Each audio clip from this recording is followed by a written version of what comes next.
Hi అండి, ఈరోజైతే meal maker curry వండుతున్నాను. ఓన్లీ మీల్ మేకర్ ఒకటినే. ఇది ఫస్ట్ నానబెట్టేసి నీరు పిండేసాను. దీన్ని ఇప్పుడు కొంచెం నూనె వేసుకుని వేయించేద్దాం. ఇది ఆల్రెడీ ఆయిల్ వేసాను కళాయిలోని. మీల్ మేకర్ వేసేస్తున్నాను. నేనైతే ఇది వేరుశనగ ఆయిల్ తీసుకున్నానండి. ఇది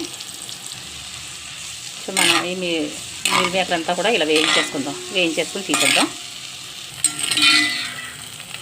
ఇవి వేగిపోయినాయండి, తీసేస్తున్నాను. ఇప్పుడు ఇవి బాగా వేగినవి తీసేస్తున్నాను. ఇవి ఇంకొంచెం ఆయిల్ వేస్తున్నాను. మళ్ళీని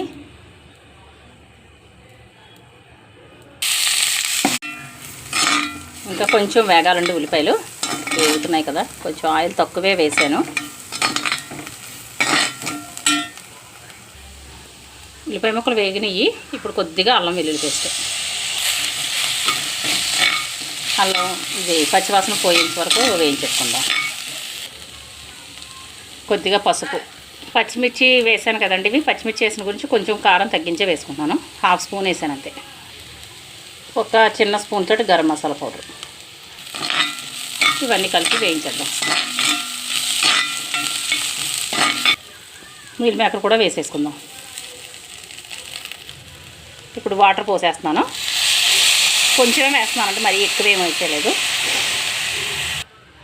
సాల్ట్ సరే కలిపేద్దాం. కొద్దిగా సాల్ట్ తక్కువైందండి, కొంచెం వేస్తున్నాను. నేను ఎలాగో సాల్ట్ తక్కువే తింటాను, కొంచెం తక్కువ ఉంది వేసేస్తున్నాను. ఇది ఇంకా కొంచెం వాటరీగా ఉంది కదా, ఇప్పుడు స్టవ్ కట్టేస్తున్నానండి. ఎందుకంటే ఇది కాస్ట్ ఐరన్ కదా, దీని వేడి చల్లారేటప్పటికి కూర దగ్గరికి అయిపోద్ది. స్టవ్ కట్టేస్తున్నాను. ఇప్పుడు ఇది చల్లారిన తర్వాత మీకు చూపిస్తాను. ఇలా ఉంది కదా, దగ్గరికి అయిపోద్ది కూర చల్లారేటప్పటికి. కొత్తిమీర వేసేస్తున్నాను. ఇప్పుడు